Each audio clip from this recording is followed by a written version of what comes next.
Elle chante de la musique mondialisée qui ne représente absolument pas la France. Moi, je voudrais quelque chose qui représente la France. En plus, il y a quelque chose qui ne fonctionne pas, mais qui est raccord avec le reste de l'époque, où nous voulons absolument exporter le plus médiocre de notre production. Voilà. Allez, on va passer au buzz du jour. On va revenir sur les propos d'Éric Nolot qui ont fait réagir depuis hier. Éric Nolot qui a donné son avis sur Aya Nakamura au JO. Pour lui, et pour rester poli, c'est le symptôme d'une dérive de notre société. Regardez, alors Éric, il était énervé. Il est là, Éric Nolot, avec nous. Vous allez pouvoir lui dire ce que vous en pensez. Je vous le dis. S'il y en a un qui parle en même temps, je le sors. Donc c'est priorité à ce que va nous dire Éric, bien entendu. Si vous avez des arguments, n'hésitez pas. Bonsoir Éric. J'aime beaucoup. Comment ça va, vous? Très bien. Tranquille, tout va bien? Oui, On va regarder ce que vous avez dit. Vous avez fait un buzz terrible. Ah oui? Ah, mais... Comme quoi? Il aime ça. Il est incroyable, regarde. C'est une très mauvaise idée. Pourquoi? Une très mauvaise idée parce que Aya Nakamura, c'est le plus merdique de la musac, c'est-à-dire la musique mondialisée. Ah oui. C'est la maltraitance du français. C'est l'autotune. Alors moi, je suis pour l'interdiction de l'autotune, ou en tout cas un moratoire sur l'autotune. Et c'est aussi la vulgarité incarnée. Donc c'est pour ces 4 raisons d'ailleurs qu'elle a été choisie, puisque en fait la politique qui est menée actuellement, c'est la politique du pire, c'est-à-dire de l'abaissement du niveau. La seule raison du choix d'Aya Nakamura, c'est en fait d'être cohérent avec l'effondrement.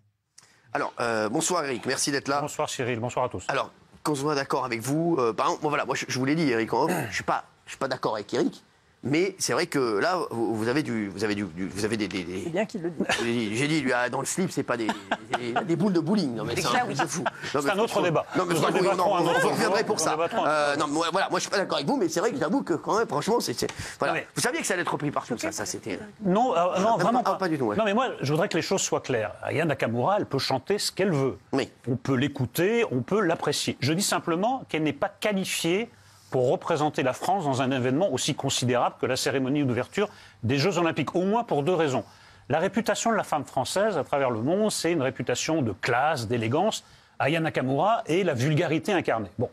Un autre aspect important de la culture française, il me semble, c'est la langue française. Or, elle chante dans une bouillie de français. Alors, je suis un oiseau, comme un oiseau, je veux fly. Bon, qu'elle aille fly ailleurs. Voilà, elle peut fly où elle veut, mais pas au-dessus de la cérémonie d'ouverture des Jeux Olympiques.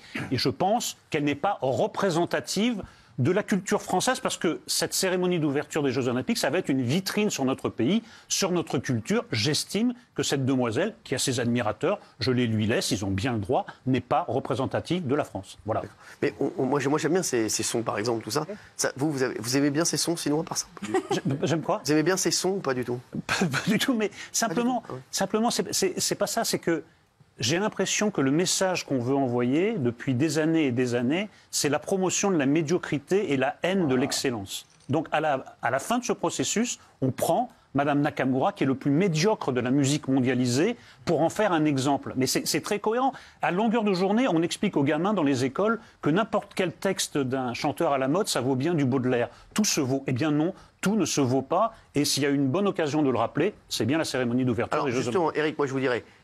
c'est une culture populaire aussi, Aya Nakamura. C'est un peu... moi, je vais vous dire, le procès... là, je me fais... mon avocat aussi, voilà, on discute, et j'adore discuter avec Eric, en plus, même quand je ne suis pas d'accord avec lui. Mais c'est vrai que moi, Aya Nakamura, pour moi, c'est un peu aussi... Ça représente un peu TPMP. Voilà. C'est-à-dire quand les gens disent TPMP, c'est de la culture populaire, ça ne représente pas la France, pour moi, TPMP, ça représente la France. Et Aya Nakamura, pour moi, aujourd'hui, c'est vrai que c'est celle... Une des artistes, c'est David Guetta qui marche le mieux. Hein. Voilà, à chaque fois, ils font une erreur, parce que c'est David Guetta loin devant qui est le plus streamé. Il est dans les 15 artistes les plus streamés au monde. David Guetta, voilà, donc il est loin devant. Aya Nakamura, je crois qu'elle est dans les 300, etc. Donc voilà, mais en tout cas, elle vend énormément, elle est énormément streamée. C'est une artiste qui a énormément de succès. Donc pour moi, voilà, ça c'est une artiste populaire. Pour vous, aussi populaire, ne peut pas faire les JO.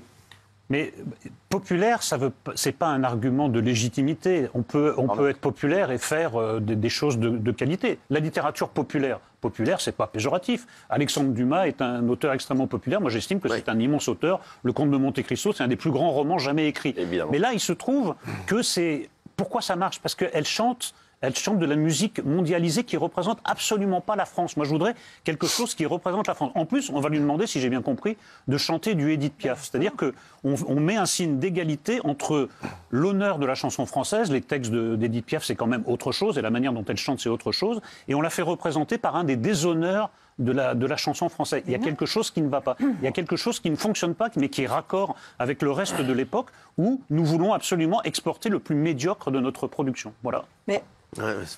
Oui. Non, pour moi, j'ai l'impression que c'est un petit peu l'analyse personnelle d'un vieux réac. Parce qu'il y a un moment donné où il faut comprendre que la musique, elle évolue aussi. Et les vieux réacs sont à la mode en ce moment. Ah bah peut-être, non mais avec plaisir. Non, mais j'adore Eric. Mais il faut aussi un petit peu s'adapter en son temps aux nouvelles modes, aux nouvelles musiques qui arrivent, à l'urbain, à certaines paroles qui vont pas vous plaire spécialement. Et c'est une nouvelle musique qui plaît à énormément de gens. La preuve, elle cartonne. Elle cartonne en France, elle cartonne à l'international. On a David Guetta en premier, mais elle n'est pas première. Mais dans tous les cas, c'est quelque chose qui marche. Alors je sais que Jean-Mi, toi aussi, t'es comme un dingue sur ce que je suis en train de dire, mais dans tous les cas, c'est quelque chose qui évolue et je peux comprendre qu'il y a un choc des générations, mais je pense pas qu'il faut non plus être aussi dur et avoir des propos aussi... Enfin, je trouve que ça va un peu trop loin. Alors, je vais vous proposer quelque chose de révolutionnaire. Au lieu d'exiger que nous... c'était quoi votre mot? S'adapter, c'est ça, ou s'adapter au temps nouveau, c'est ça? Oui. Moi, je voudrais qu'on fasse le contraire, que les temps nouveaux s'adaptent à la France telle qu'elle est. La France, elle a produit des lignées de poètes, d'immenses chanteurs, d'immenses artistes. Moi, je voudrais que les nouveaux artistes s'adaptent un peu à ça. C'est pas à nous, les vieux réacs, de s'adapter à des gens qui maltraitent la langue française. Il y en a qui le font. Nous sommes les héritiers de ces gens-là. Essayons d'être à la hauteur. Pourquoi vous voulez tout niveler par le bas? Pourquoi ce serait le plus médiocre qui serait représenté? Je vais vous dire, après on va donner la parole. Malheureusement, je suis obligé à Gilles Verdez. Oh non. Ouais, je sais, à Jean-Michel aussi, ça va être un enfer. Moi, je vais vous dire ce qui me dérange dans cette affaire, Eric. C'est devenu insupportable, cette affaire. C'est devenu... Ça veut dire qu'aujourd'hui, je vais vous dire, elle va aller faire les Jeux Olympiques à Yana Nakamura. Je vous le dis. C'est sûr et certain. Parce que c'est devenu, là, le combat des woke. Je vous le dis. Je vous le dis. C'est devenu le combat des woke. Et ils veulent absolument. Moi, je vous dis, j'étais pour en plus au départ. Elle n'a rien compris. Elle m'a mis un tac sur Twitter. Donc vraiment. Voilà. Donc elle n'a rien compris. On était avec elle. Elle nous a taclé sur Twitter. Elle n'a rien compris. Bon voilà. Oui. Elle doit avoir une musique, sa musique dans sa tête. Elle n'a pas dû comprendre. La pauvre. Non mais pour vous dire. Non mais je dis. Moi en plus, je te jure, j'étais la première à la faire venir ici, etc. Mais ce qui m'énerve le plus, c'est-à-dire qu'ils sont en train, moi-même, qui suis pour qu'elle chante, aujourd'hui. Avec tous ces relous qui veulent absolument faire chier le monde en disant, et tous les woke qui ont repris ce combat, les Gilles Verdez qui ont repris ce combat, Aya Nakamura doit chanter au JO, je ne supporte plus ça. Mais vraiment, ça me rend fou. Ça veut dire que je préférerais qu'il y ait aujourd'hui Bébert le Frelon. Non mais franchement, non mais je vous jure que c'est vrai. Non mais c'est devenu insupportable. Et c'est devenu un combat idéologique. Alors maintenant, et en plus maintenant, quand tu dis je veux pas qu'Aya Nakamura chante au JO, ah bah t'es un raciste. Ah bah t'as vu? C'est ce que va dire Verdez dans 5 secondes. Mais je te le dis d'avance. C'est pour te dégoupiller. Non mais c'est sûr. Demain, non mais c'est sûr. Voilà, c'est incroyable. Moi j'ai dit moi j'aurais tout mis à plat. Je veux dire, je donnais des gens. Moi, il y a des artistes incroyables. Il n'y a pas que Yann. Je vous dis déjà, David Guetta pour moi. C'est l'artiste le plus connu dans le monde. Il n'y a même pas de débat, il doit y être. Voilà, que ce soit. Il est très qu'on l'appelle. Non, mais je vous le dis, David Guetta, il doit y être, c'est même pas la peine. Ça, c'est voilà. Après, moi, je sais pas, moi, je m'en fous. Moi, voilà. Je vais vous dire, je dis, Soprano, il a une voix exceptionnelle. Soprano qui chante Edith Piaf, je peux vous dire que ce serait exceptionnel. Vianney, c'est un artiste incroyable. J'adore Vianney. Et c'est pas parce qu'on Vianney et Soprano, c'est pas des artistes. Je t'ai pas dit Georges Brassens.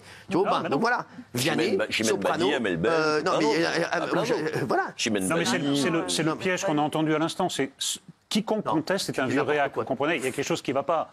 On peut quand même contester un choix sans être renvoyé à son âge ou à son sexe ou à sa sexualité. Parce qu'en plus, je suis hétérosexuel, donc j'aggrave mon cas. Eric, est-ce que vous vous rendez compte, et chez vous, je le dis aux téléspectateurs, ça me rend fou. Est-ce que vous vous rendez compte dans quelle société nous sommes?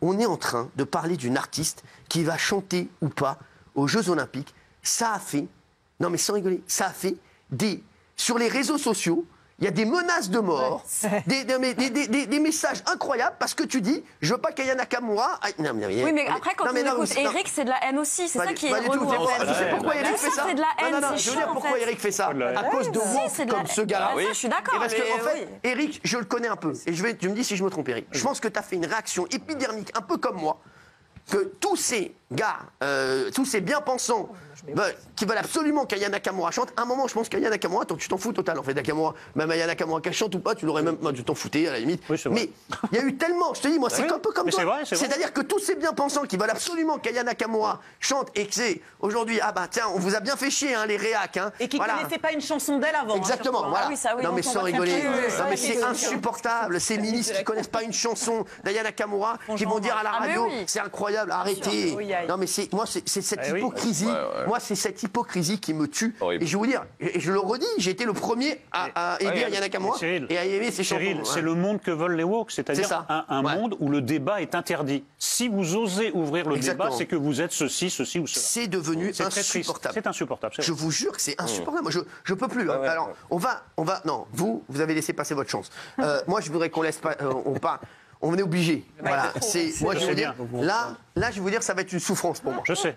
Je le dis aux téléspectateurs. C'est comme quand on va chez le dentiste, il faut y passer. Ah, mais je vous jure que c'est vrai. Tu sais quoi? Tu te dis, je sais pas combien de temps ça va durer. Fais ce que tu as à faire. Et voilà. Et voilà. Et voilà. Et soigne-moi, mais que j'ai plus cette rage dedans. Voilà. Allez, vas-y. Je suis pas woke, je suis progressiste. Et je suis désolé. Non, alors toi, progressiste. Mais tu veux que je te dise? Non, mais attends, parce qu'on va s'arrêter déjà sur cette première. Woke, t'es pas woke, t'es progressiste. T'es le mec. T'es le mec qui vit le plus dans le passé.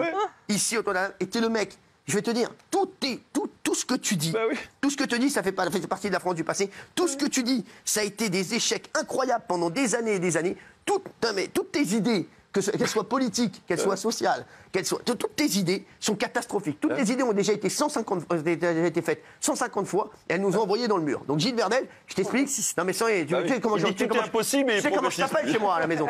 Le BA13. Parce que tu vois, tu fais que des murs et tu vas les prendre dedans. Non mais je te jure que c'est vrai. Comment tu peux démarrer cette phrase par je suis progressiste? Non mais Gilles Verdel progressiste. C'est comme si on disait Daniel Moreau. Non, rien. Merci.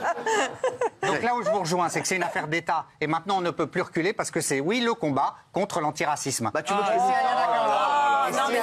je suis désolé, je vais vous dire ce que je ressens. Si Aya Nakamura choque Eric Nolot, c'est parce qu'elle est noire. C'est lamentable de dire ça. C'est le symbole. Aya Nakamura est le symbole de la France de la diversité. Et cette France de la diversité, il faut, Emmanuel Macron l'a dit, qu'elle soit représentée. Mais c'est pas grave, qu'elle soit représentée aux Jeux Olympiques. Voilà, il le faut absolument. Tout ce que tu vas dire. Non, je dis que la diversité. C'était bien. Non, je dis. Voyez, je dis que la diversité, c'est elle l'incarne aujourd'hui. Et cette France-là. Soprano, il incarne pas la diversité. Mais parce qu'à la polémique, c'est elle aujourd'hui. Soprano, c'est le préféré des. Il est encore là, voilà. Des jeunes. Le seul qui fait allusion à la couleur de peau d'Aya Nakamura, c'est le progressiste. Le seul qui parle de ça, c'est le progressiste. Bien sûr, parce que vous la niez. Posez-vous des questions. Parce que vous la niez. Mon cher Verdel, essayez de penser. Alors je sais que vous n'en avez pas l'habitude. Au début, ça vous fera des courbatures au cerveau, mais petit à petit, avec l'entraînement, ça ira. Non mais écoutez, le problème, vous êtes comme le chien de Pavlov, quoi. Vous ne réagissez que par des mots-clés. Le racisme, j'aurais pu parier 1 million d'euros que ça allait être le racisme. Le racisme n'a rien à voir. Personne n'a parlé de sa couleur de peau sauf vous. C'est dommage. C'est vous n'êtes pas un progressiste. Vous êtes en pleine régression. C'est lourd. Vous êtes en pleine régression raciste. Pardonnez-moi, c'est triste quand même. Anti-raciste. Attendez, Jean-Michel. Gilles, je vais peut-être t'étonner. J'aime pas Aya Nakamura, mais je suis pas raciste. J'aime pas Dave, je suis pas homophobe. J'aimais pas Carlos, je suis pas grossophobe. Et j'aime pas tellement Michel Boujna, je suis pas antisémite. Toi, donc, t'es cliché à la con. Quoi, t'aimes pas Michel Boujna, mais je l'adore. Oui, d'accord, il me fait pas trop rire. Voilà, mais il est hyper drôle dans la grosse rigolade, c'était le meilleur. Mais qu'est-ce que tu racontes? Mais personnel. Il me fait beaucoup plus rire que toi. Non, mais attention, fais gaffe à ta gueule. Je suis pas humoriste. Et touche pas à Dave, pas Vanilla. Tout ça pour dire à Gilles que ces clichés, ces raccourcis idéologiques qui font que mettre des cibles sur des gens, parce que c'est la tarte à la crème maintenant de dire qu'on est raciste ou islamophobe, c'est vraiment devenu lamentable. C'est le dernier des arguments qu'on n'a plus rien à dire. Et c'est nul. Ouais, c'est vrai. Non, mais c'est vrai, t'es insupportable. C'est vous qui faites d'Aya Nakamura le symbole intouchable des Jeux Olympiques. En disant ça, c'est vous. Maintenant, on sait qu'ils l'ont fait. C'est lui. Non, mais il a donné son avis sur la musique, mais à aucun moment il a parlé de sa personne. Bien sûr. Non, il dit qu'elle ne doit pas représenter la France. En parlant de sa musique, il a parlé de sa musique. Il a rien compris. La musique, il y a la couleur. Je vais te dire, tu sais comment il est? Allez, tais-toi. Tu veux que je te dise, Eric, tu sais comme il est, Gilles Verdez? Est-ce que tu connais ces journalistes qui viennent faire une enquête ou qui viennent faire une interview, qui savent déjà ce qu'ils vont écrire avant, oui, et qui ont déjà écrit le papier avant de le faire? Et bien lui, c'est exactement pareil. Nous, on sait très bien ce qu'il va dire. Exactement. Il n'a pas écouté ce que tu as dit, mais il répond comme si, avec ce qu'il pensait, ce que tu as dit. Non seulement il n'écoute pas, mais il y a 2 minutes, Gilles Verdez dit c'est important qu'Aya Nakamura représente parce que c'est le symbole de la diversité. Ensuite, il se tourne vers moi et il dit vous faites de cette femme un symbole. Mais c'est vous qui faites de cette femme un symbole. Non, c'est le président de la République qui en a fait un symbole maintenant. C'est autre chose que vous quand même.